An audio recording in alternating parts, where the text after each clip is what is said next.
Кыргыз Республикасынын Коопсуздук кеңеши жогорку орган, өлкөнүн коргонуу, коопсуздук айтор бардык багыттагы иш-аракеттерди жөнгө салуучу бийликтен маанилүү бутак. Жалпы мамлекеттик бийлик органдарынын эл ишеничин, коом ишеничин кетирип атат. Анда каралган маселелер президенттин тапшырмалары, Коопсуздук кеңешинин жумушчу тобунун иш-аракети, жарандардын кайрылуулары четте калбашы керек. Жалпы мамлекеттик бийликтин аброюна чек кетип атат. Эл ишенич кетип атат. Айрыкча укук коргоо органдардын. Мына ушул Коопсуздук кеңешине журналист жана жарандык активист Канышай Мамуркулова Кыргыз Республикасынын вице-премьер-министри Жеңиш Разаковго байланыштуу арыз менен кайрылган. Анда ал Жеңиш Разаковдун чет мамлекеттин Коопсуздук кеңеши менен кызматташууга шектелген маалыматтын коомчулукка талкууга алынышы жана буга байланыштуу укуктук териштирүүлөр болуп жаткандыгынан улам аталган маселени Коопсуздук кеңешинде каралышын өтүнгөн. Кызыгы, Жеңиш Разаковго байланыштуу аталган журналист жана жарандык активисттер сотко кайрылып, анын кетишин талап кылып, митинг өтүп жатса дагы мамлекет башчысы буга билмексен болуп отурат.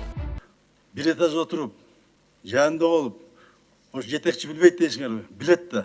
Ушул эле аралыкта Коопсуздук кеңешинин жумушчу тобу мамлекеттик каттоо кызматынын УНА мамлекеттик мекемесинин ишмердүүлүгүн карап, коррупциялык системаны жокко чыгаруу боюнча этаптуу иш-чаралардын планына киргизилген иштердин жарымынан көбү аткарылбай калганын айтып чыкты. Бир вывод чыгарат го депчи. УНАнын жетекчиси өзү бул премьер-министрдин распоряжение буйругу менен коюлат.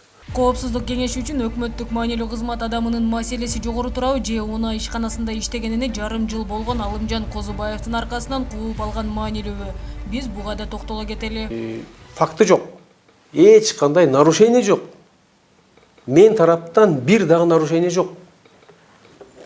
Бул башка деление сферы влияния деп коет. Ошондой ызычуу болуп атат өздөрүнчө эле. Коопсуздук кеңешинин жумушчу тобунун маалыматында коррупцияга каршы иш-аракет боюнча пландын 148 иш-чарасынын 83-ü аткарылган эмес. Коопсуздук кеңешинин жумушчу тобунун практикасында иш-чаралардын аткарылбаганы боюнча мындай пайыз биринчи жолу байкалууда деп айтылат. Тактап көрсөк, Козубаев УНА ишканасына 25-июнда ишке кирген. Ал эми Коопсуздук кеңешинин бул мониторинги 24-сентябрда башталыптыр. Туйбаева баарын чогултуп алып, ошол жерден арыз алып, мен үстүмдөн барбаган жерим калбады. Мен ар жерге ушундай түшүнүк берип жүрөм. Жумушчу топ 2-3 жыл аралыгында УНА мамлекеттик ишканасында текшерүү жүргүзүп келген. Коопсуздук кеңешинин жумушчу тобунун маалыматында укук коргоо органдары тарабынан УНА мамлекеттик мекемесинин кызматкерлерине 2018-2019 жылдар аралыгында 100дөй кылмыш иштери козголуп, алар боюнча сотко чейинки өндүрүш башталганы белгиленген. Эми буга 19-жылы 24-июнда кызматка киришкен Козубаевдин канчалык тиешеси болушу керек?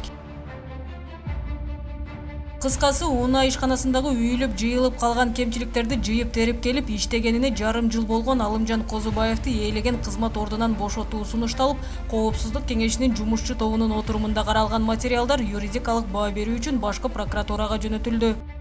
Демек, Коопсуздук кеңеши ыңгайга жана кызыкчылыктарга карап иш кылат. Болбосо элдин нааразычылыгын пайда кылып, керек болсо кемсинтип жарандык активисттер сотко кайрылып жаткан Кыргыз Республикасынын вице-премьер-министри Жеңиш Разаков тууралуу түшкөн арызды карама.